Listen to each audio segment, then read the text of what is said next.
আচ্ছা বল বল তোর first time makeup sorry বল তোর ফার্স্ট টাইম মেকআপ করে কেমন লাগছে। Hello everyone, welcome back to my channel. আমি আবার এসেছি একটা নতুন ভিডিও নিয়ে। আশা করি তোমাদের ভালো লাগবে। আজকে আমি যে ভিডিওটা করেছি সেটা হচ্ছে আমার বোনকে আমি সাজিয়েছি, এবং ভিডিওর প্রথমে তোমরা যেটা দেখতে পেয়েছো সেটা হচ্ছে আমি আমার বোনের জোর করে রিভিউ নিয়েছি, আর অনেক কষ্ট করে ওকে আমি পটিয়েওছি, বলেছি আয় আয় আমার কাছে একটু মেকআপ কর। তো ম্যাডাম রাজি হয়েছেন, আর আজকে ম্যাডাম হচ্ছে আমার গিনিপিগ। তো ম্যাডামকে সাজাতে সাজাতে মাঝখান থেকে আমিও একটু করে সেজে নিচ্ছিলাম। তো ফার্স্টে আমি ওর ফেসটা ভালো করে ক্লিন করে নিয়েছি, তারপরে অ্যাপ্লাই করে নিয়েছি টোনার। ওকে টোনার অ্যাপ্লাই করতে করতে আমি একটু করে অ্যাপ্লাই করে নিয়েছিলাম। তারপরে অ্যাপ্লাই করেছি একটা ওয়াটার বেস ময়শ্চারাইজার, যেটা ছিল রিকর্ডের, এবং টোনারটাও ছিল রিকর্ডের।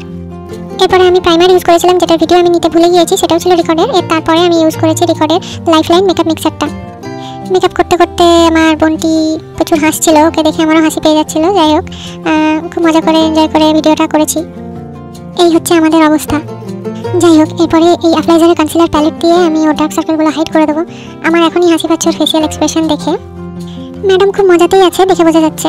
যাই হোক, আমি একটা স্কিন কালারের ওর কনসিলার নিয়ে ফেসের মধ্যে অ্যাপ্লাই করে দিলাম, এবং সেটা খুব ভালো করে ব্লেন্ড করে দিলাম। সাথে সাথে আমিও নিজে একটুখানি অ্যাপ্লাই করে নিলাম কনসিলার। ওকে যা যা করে দিচ্ছিলাম আমিও আস্তে আস্তে একটু একটু করে সেটাই অ্যাপ্লাই করে নিচ্ছিলাম, যেহেতু আমরা দুজনেই একসাথে রেডি হচ্ছিলাম। তারপরে একটা লাইট কালারের কনসিলার নিয়ে ওর হাইলাইট পোর্শনগুলো ভালো করে হাইলাইট করে নিয়ে সেটাকে সুন্দরভাবে ব্লেন্ড করে দিলাম। তারপরে অ্যাপ্লাই করলাম ক্রিম ব্লাশ। তারপরে পুরো বেসটা সেট করে নিলাম একটা লুজ পাউডার দিয়ে। এরপরে অ্যাপ্লাই করে নিলাম হাইলাইটার। আমার তো হাইলাইটার লাগাতে ভীষণ ভালো লাগে, সেজন্য ওকে আমি বেশি করে হাইলাইটার দিয়েছি, সাথে আমি একটু লাগিয়ে নিয়েছি। এরপরে পুরো মেকআপটা আমি সেট করেছি রিকর্ডের প্রেপ প্রাইম ফিক্সার দিয়ে। তো দিনের বেলা আর গরম, সেই জন্য আমি ফাউন্ডেশন অ্যাপ্লাই করিনি, শুধুমাত্র কনসিলার দিয়েই আমি পুরো মেকআপটা করেছি। কথা বলতে বলতে আমি আই মেকআপের ভিডিওটা করতেই ভুলে গেছিলাম। যাই হোক, আমি একটা ব্রাউন কালারের আই শ্যাডো নিয়ে ওর চোখের লিডের উপর অ্যাপ্লাই করেছি। তারপরে হালকা একটু সিমার অ্যাপ্লাই করে দিয়েছিলাম। তারপরে ওকে পরিয়ে দিয়েছিলাম কাজল। তারপরে একটুখানি হালকা করে আইলাইনার অ্যাপ্লাই করেছিলাম। তাতেই ম্যাডামের চোখটা ভালোই লাগছিল, এবং ম্যাডাম তাতে খুশিও হয়েছিলেন। তারপরে ইউজ করে নিলাম মাস্কারা।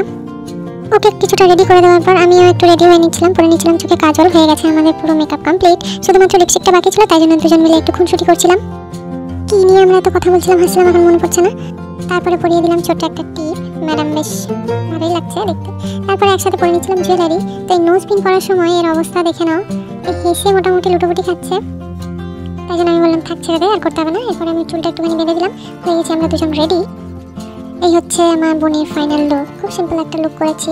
আর কারা কারা বোনদের সাথে এইভাবে খুব মজা করো, আনন্দ করো, আমাকে অতি অবশ্যই কমেন্টের মাধ্যমে জানিও। আর আজকের ভিডিওটা তোমাদের কেমন লেগেছে, আজকের লুকটা তোমাদের কেমন লেগেছে সেটা আমাকে জানিও। আমার ভিডিও যদি তোমাদের ভালো লেগে থাকে তাহলে অবশ্যই আমার চ্যানেলটাকে সাবস্ক্রাইব করে দিও, আর যদি ফেসবুক থেকে তোমরা দেখে থাকো তাহলে অবশ্যই আমার পেজটাকে ফলো করে দিও। দেখা হচ্ছে পরের ভিডিওতে। ততক্ষণ তোমরা সবাই খুব ভালো থেকো, সুন্দর থেকো, সুস্থ থেকো। বাই। আচ্ছা বল বল তোর ফার্স্ট টাইম মেকআপ সরি বল তোর ফার্স্ট টাইম মেকআপ করে কেমন লাগছে। ভালো লাগছে, খুবই ভালো। এরকম ঢং হয়ে যাচ্ছে, এমন হবে না, খুবই ঢং হয়ে গেল।